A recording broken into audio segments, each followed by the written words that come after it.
Namo tassa bhagavato arahato samma sambuddhassa. The subject of the discourse today is Metta, universal love and truth. That is to say, the relationship between universal love, selfless love, and realization of truth, here and now in our day-to-day life. Truth should not be a mere concept. It is not just mere absence of truth or falsehood rather. It is not just falsehood, but it's something more than that. So how, through the practice of metta, we can realize truth in our day-to-day life will be the subject of this presentation. Now, this is based on, this is a series, we have been having a series on Metta Skaranya Metta Sutta. This is the third talk. Today we'll discuss about how, you see, the truth has to be actualized in day-to-day life. I will bring in several suttas. Today the sutta will be Ambalatthika Rahulavada Sutta. Now the Buddha, after his enlightenment, exactly a year after, he visited Kapilavatthu. He had given words. He had said that, well, as soon as I attain to the highest truth, I become an enlightened one, I will come back and share my experience and knowledge with all my near and dear ones, all my kith and kin. And that is exactly what he did. He left Rajagaha in the month of March, and he, on Vaisakha Purnima, the first Vaisakha after his enlightenment, he arrived at Kapilavatthu. He stayed there for 2 months and then returned with a number of his relatives, kith and kin, including his son, Rahula, then his brother, Nanda, etc.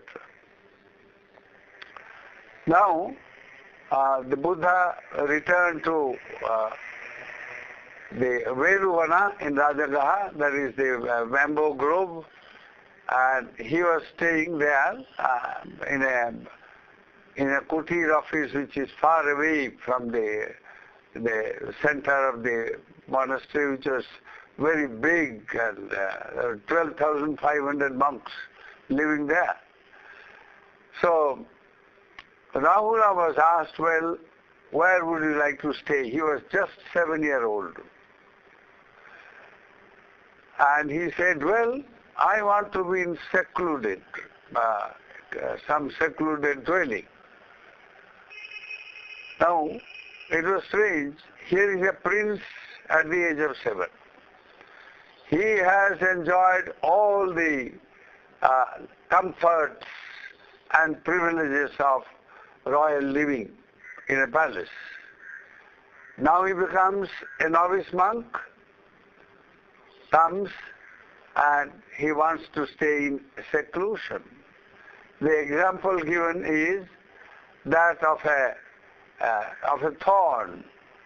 The thorn, wherever it grows, on a tree or in a bush, on anything, on a little plant, from the very beginning it is sharp. The mouth of the thorn is absolutely sharp, it can penetrate. So also a being who is spiritually matured and ready to become enlightened, as the Venerable Rahula was, at the age of 7, he sought seclusion. He sought to be in an atmosphere of peace, leading to purification of mind and perfection of spiritual values and qualities and truths. So Rahula saw his father. The Buddha one day after his meditation in the noon time, he wanted to visit Rahula in his little monastery, the secluded retreat monastery, at the back of Veluvana, near the forest area. So the Buddha went there. Now Rahula, it's about 4 or 4:30 probably. So Rahula saw him coming from afar, and he ran and got a jug full of water and prepared a seat for the Buddha to sit down and wash his feet. So as soon as the Buddha came, he placed the jug of water and a seat there. Buddha washed his feet. Now, after he had completed washing the feet, only little bit of water remained in the jug, in that little water pot. So, the Buddha made that the example for giving spiritual guidance to this young monk. He said, Rahula, do you see this empty pot? This pot with tiny little bit of water remaining there as a leftover? He said, yes, Lord, I do see it. Now, see, a life which is devoid of truth, a life which is not committed to truth, therefore it is empty of truth, is as empty and trivial as this little jug with very little water. Then he put down the jug or the pot upside down. He threw away the little bit of water remaining there, and he threw the water away and said, look, the pot is now upside down. There is nothing, it's empty. He threw away the water and empty pot, he just kept it up. And so, do you see, Rahula, this empty pot without any water? He said, yes, Lord, I do see.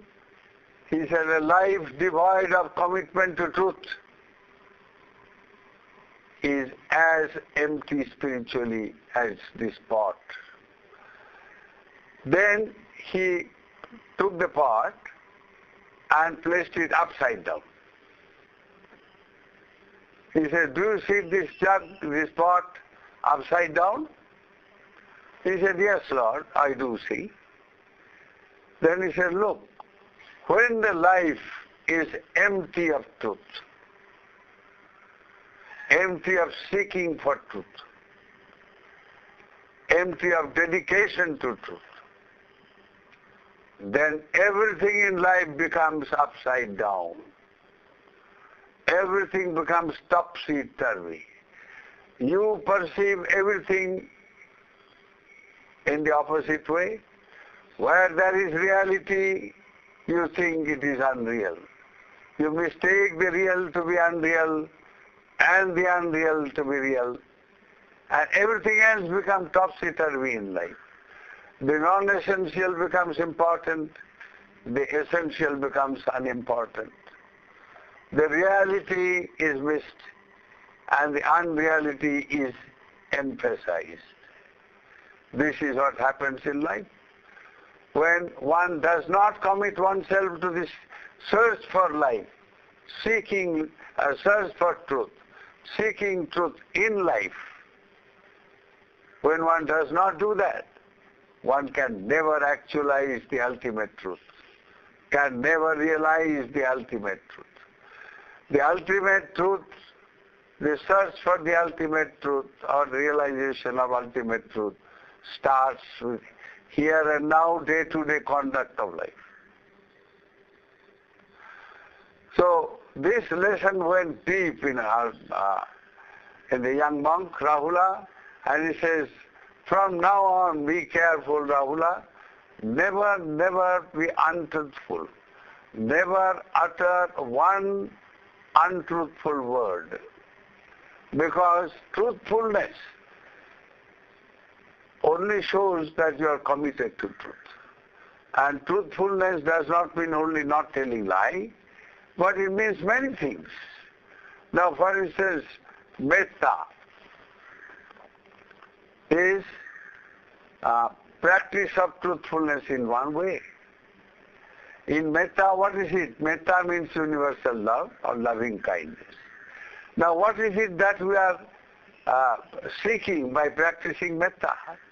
Universal love or selfless love. We are seeking that may everyone be happy. We are seeking our own well-being, our own happiness, and at the same time the well-being and happiness of others. So we extrapolate this deep concern for our own happiness and our own well-being. We extrapolate that on everyone, on every form of life, not only to those who are near and dear to us, our own kith and kin, but to those who are around us in the neighborhood, or in the city, or in the whole country, or in the entire globe. We radiate thoughts of love, thoughts of universal love on every being, without any distinction whatsoever, whether it's male or female, our own people, or somebody else, or whether it is a human being or an animal or any other being for that matter. Now this spreading of universal love on every form of life has very deep spiritual significance. Now it starts with oneself. When we say, may I be happy, may I enjoy peace, security and well-being. Why? We seek happiness because without happiness there is nothing but dukkha, suffering. And life, when you penetrate into the reality of life, you will find life is immersed in dukkha. It is saturated with all kinds of suffering, pain and agony. And now, for instance, we get up in the morning, the first thing we have to go and wash the mouth. First thing we do is to wash the mouth and clean ourselves. Why? Otherwise we are uneasy. We are not at ease at all. The foul smell that comes from the mouth and all that makes life very painful. So the fact that the first thing you try to make yourself happy by being at ease shows that life really can be filled with dukkha. If you don't wash, you are not at comfort at all. You suffer. So in order to avoid suffering, the first thing you do is that. Then you want a breakfast. Why? The same thing again. If you don't eat, you suffer. So you are forced to eat in order to get out of suffering. So eating, then you make out eating to be a very happy, very something that brings a lot of happiness. No. All it does is removes dukkha, suffering. Penetrate into the true nature of things, and that is what you will see. So, in order to avoid dukkha, because life is surrounded with dukkha, by dukkha. In order to avoid all that, we seek happiness. We seek well-being. Now the same well-being that we seek for ourselves, now spread it all around on everybody, because everybody seeks. Everybody seeks happiness, everybody seeks well-being. Now, the truth of metta, therefore, is by through metta, all that you want to do is you realize the ultimate nature of things, which is dukkha, and therefore bring happiness. Relief. It is not enough that you merely wish the other person happy, but you would like ultimately to remove the unhappiness, to remove the dukkha in 100 different forms. Now, for instance, in Metta Sutta, the sutta is divided into Metta Sila, Metta Samadhi, and Metta Panya. That means it reflects the Noble Eightfold Path, consisting of Sila, Samadhi, Panya. Sila means virtue or moral purification. Through moral purification, development of virtue. And then Samadhi means purification of mind, and thereby giving rise to all the potentials of mind, all the great potentials of mind, the power, the knowledge, the wisdom, all these. And the third, development of wisdom and penetration of ultimate reality, truth. It's only by penetration into truth that we can achieve the ultimate truth of Nibbana. Ultimate truth of life is Nibbana, freedom from suffering. That freedom from suffering is possible only by living a life, you see, which makes an end of suffering. Suffering is related to life. So freedom from suffering also is related to life. That's the fact. So when we therefore try to see the truth in life, around life, and through all the activities of life, by practicing that which removes dukkha, suffering, namely metta. Practice metta in a real way, sincerely, and you will see that you can never be, as it is said in the Metta Sila of Karaniya Metta Sutta. There it is said, you practice metta by starting with your day-to-day life. Now, for instance, he says, Sakko ujucha sujucha. It is said that if you are seeking ultimate peace of Nibbana through the practice of metta, then you have to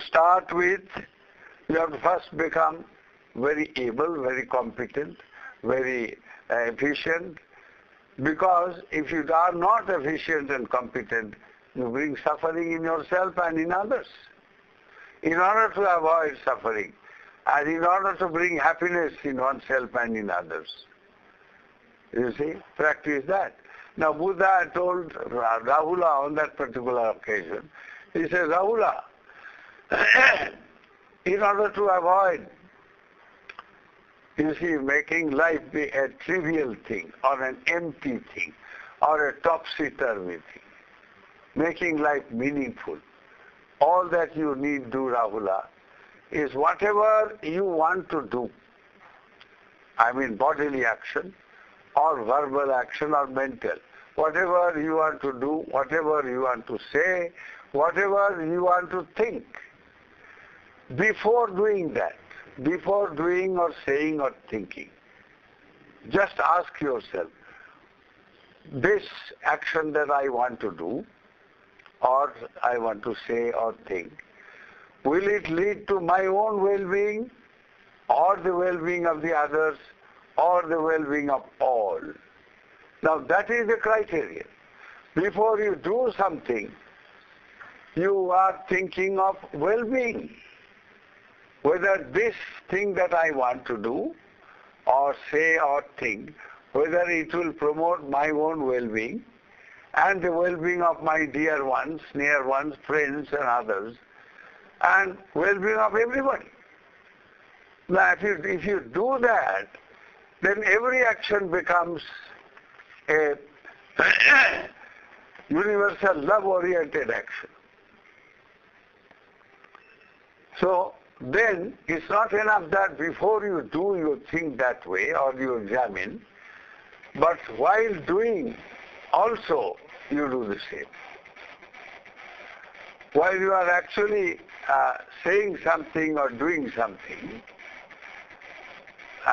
you examine, try to find out whether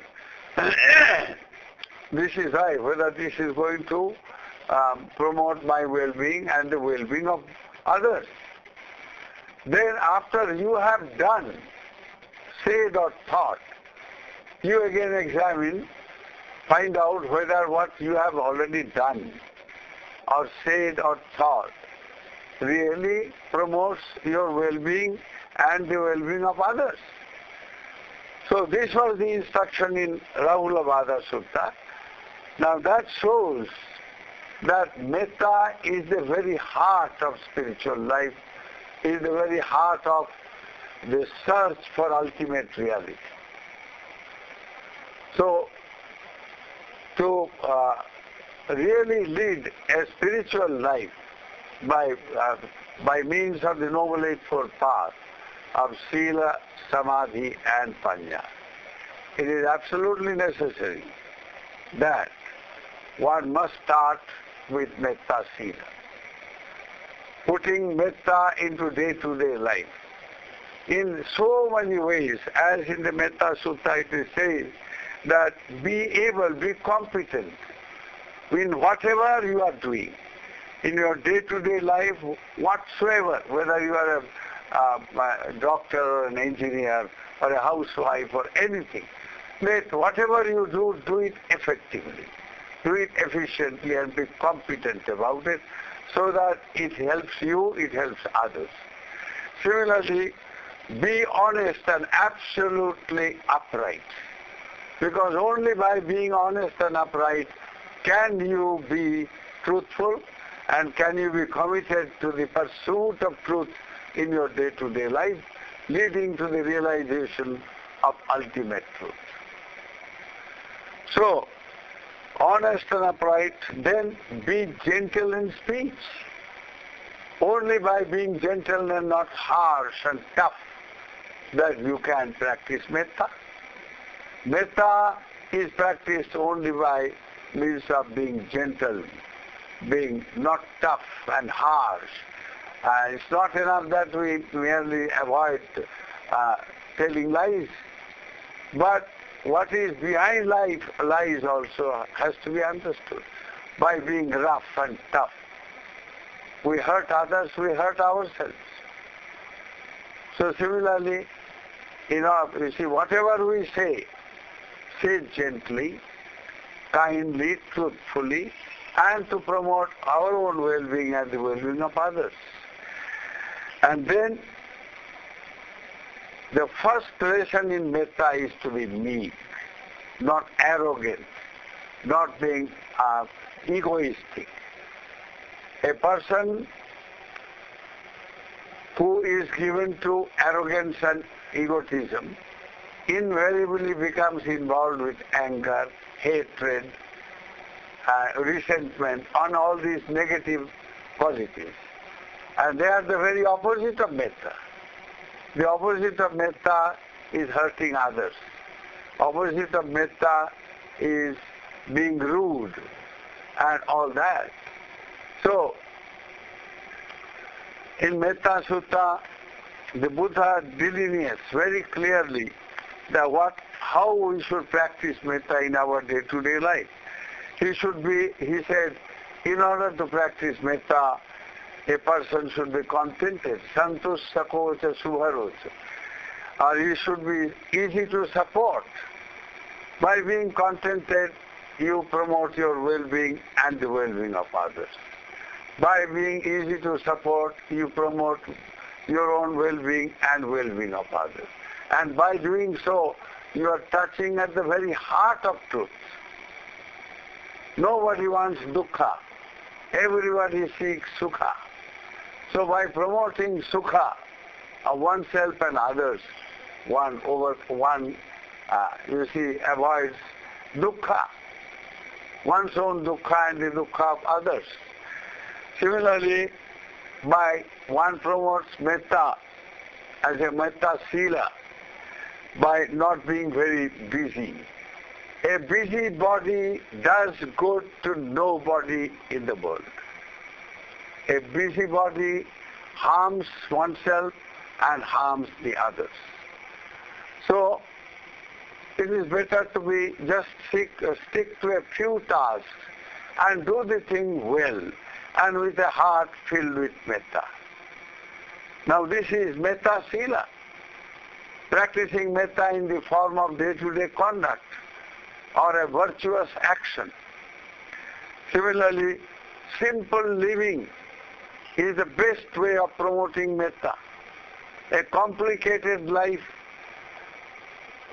given to acquiring this, that and all kinds of things, you see, it doesn't lead one anywhere. A simple life alone leads to practice of universal love fully and well, and practice of let us say seeking one's well-being and others' well-being. So then tranquil in the senses. Senses are the doorways by which we experience the world. So if we experience the world with a metta mind, with a mind filled with universal love, then everything else, all other experiences that follow from sensory experience, you see, also gets charged with metta. So these are day-to-day experiences, day-to-day life experiences to be converted into metta experience. Metta promotes wisdom in the form of prudence. So to practice metta sila, one has to be really circumspect. Think before you do anything, say anything, or think anything. Now these are the various ways in day-to-day life whereby one practices metta in the form of virtuous action, and thus also practices truthfulness, or being committed to truth, dedicated to truth.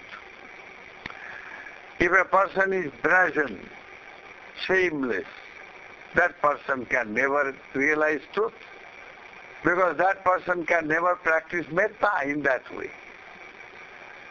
Persons who are given to fawning on families, trying to please people just to get something out of a family. Now that's not the way to, practice metta. That way only harms the cause of metta. One can never promote the well-being of others by fawning on the families of others. So these are all the various ways, by which one should practice metta in day-to-day life and thereby dedicate or search for the truth behind the action. So again it is said, he should refrain from any action that gives the wiser reason to reprove. Anything that a wise man may reject, saying it is improper, one should refrain from that. And only by doing that one can practice metta. That means promote one's own well-being and the well-being of others at the same time.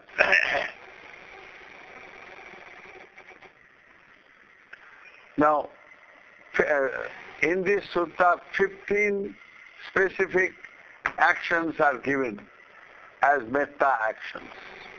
By practicing metta through action in this manner, one lives a life of virtue, a life of truthfulness, and thereby promotes one's own well-being as well as the well-being of others.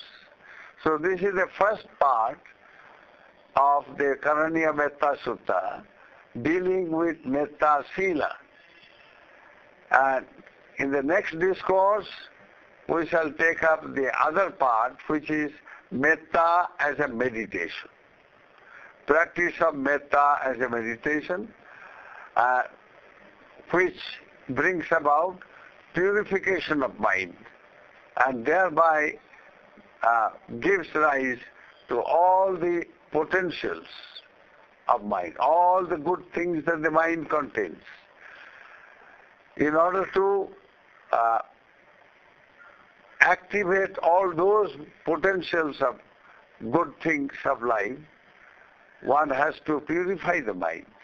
And practice of metta in the form of a meditation indeed is a very, very wonderful way of purifying the mind and developing the mind and developing all the good potentials of mind. Knowledge, wisdom, virtue, power, everything flows from metta meditation. So how to cultivate the mind through metta meditation will be the subject of the discourse next time. So today we have dealt with Metta Sila and what exactly is meant by Metta Sila, what it amounts to. By practicing metta through all day-to-day life, we are only practicing something much deeper. We are trying to search for truth in order to actualize truth in our day-to-day life, so that one day, by actualizing or searching for truth, seeking truth in day-to-day life, we will one day realize the ultimate truth, Nibbana. So this today the discourse will be this far. May the grace of Lord Buddha, the very embodiment of metta, the Buddha is the embodiment of all-embracing love and compassion, and therefore the embodiment of truth. May the grace of the Buddha surround your lives with metta, with universal love. May you all be happy. May you all enjoy the peace of metta and truthfulness. Sukhino bhavantu.